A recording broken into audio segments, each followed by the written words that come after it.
Тут-то, ой-ой-ой-ой-ой. На трассе М7 возле села Шали развернула фуру, в нее врезались несколько авто. Как видно на кадрах от очевидца, произошло еще несколько столкновений между теми, кто ехал следом. Образовалась пробка.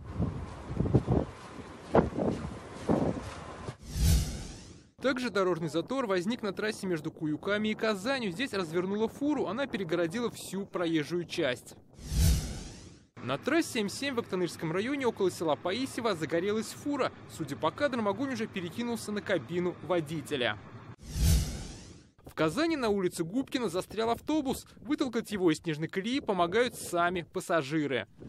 И раз, два.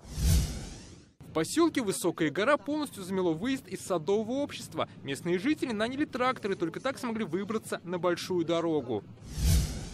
Ситуация на трассах такая, что передвигаться приходится практически при нулевой видимости. Около 12 часов дня полностью было закрыто движение для всего транспорта на трассах М7 и М12.